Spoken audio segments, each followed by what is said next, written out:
Here's what to do if you're skinny fat. The advice around what to do if you're skinny fat can be very conflicting. Some guys will say to bulk first, build the muscle, then cut afterwards, but that might mean to gain even more fat than you do have now before you start losing it. Then there are people who say to recomp, which is looking at losing body fat and building muscle at the same time. But the problem with that is it's very difficult to judge your progress, and for a lot of guys you just end up spinning your wheels for years, not really achieving either. And then there's the cut first then bulk approach, but a lot of guys who do this feel as though they just lose the muscle mass and feel skinny. So which should you do first? That's exactly what I'm going to answer in this video, and I'm also going to explain the approach that I found works best with my clients. But before I get into which approach you should take, there's something far more important that's often overlooked. And it's one of the main problems that's causing the skinny fat issue in the first place. You don't have enough muscle. And you're probably thinking, yeah, obviously, Lewis, I know that already. But it's important to remember the biggest stimulus for building muscle is lifting weights, so your resistance training. So regardless of whether you decide to bulk, cut,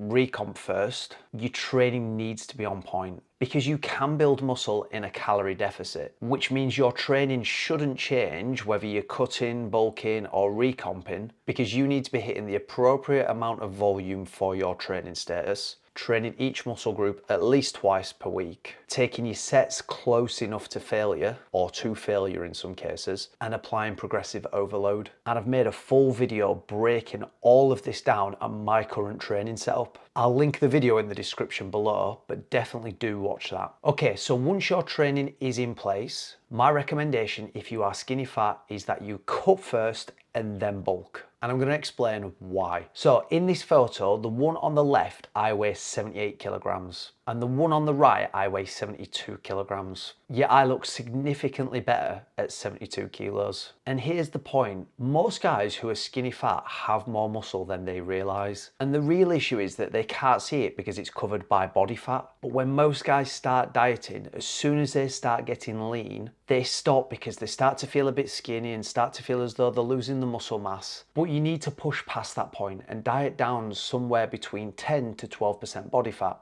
because this will reveal the actual muscle you do have. And most guys are actually really surprised once they get down to this level of leanness at how much muscle they do currently have. Then once you get there, you can start a slow gaining phase, trying to maximize muscle gain while limiting fat gain. That's why cutting first is my recommendation for most guys who are skinny fat. Now, there's obviously going to be some outliers, and it's not a heuristic decision that you should always make. But for most guys, you should cut first and then bulk if you are skinny fat. Now, when it comes to setting up the fat loss phase for your cut, there are 3 different approaches you can take. You can do an aggressive deficit, and in this photo here, I lost 7 kilograms in 7 weeks by doing an aggressive fat loss phase. I'd recommend this if you want to get as lean as possible to start a gaining phase. But one thing to be cautious of is the more aggressive you diet, the higher the chance that you are going to lose muscle mass, and that is what all the research points towards. However, if you're only doing it for a short period, like I did for 7 weeks, so long as you're training consistently, you're keeping your protein intake high, and you're recovering and sleeping well, then the impact should be minimal. If you don't want to do an aggressive deficit, you can do a moderate one, and this would be around 700 calories below maintenance on a daily basis. And this is almost a bit of a middle ground between an aggressive and a slow and steady deficit. And then the other option you've got is a slow and steady deficit, which I would define as 500 calories or less per day below maintenance. And if your main concern is about preserving your muscle mass, then this is probably the best option. Then in regards to macronutrient intake, micronutrient intake, steps, sleep, etc., everything that needs to come into consideration when setting up a fat loss phase, I've made a full video on how to set one up from scratch, which I'll also add in the description below. And if you're finding this useful, by the way, make sure you follow me on Instagram, where I post daily content on training, nutrition, building muscle, losing weight as a natural lifter. Link is in the description below. So to summarize, if you are skinny fat, this is what I would do in the right order. Step 1, get your training sorted first. Watch my training setup video in the description below. Step 2, I would do a fat loss phase,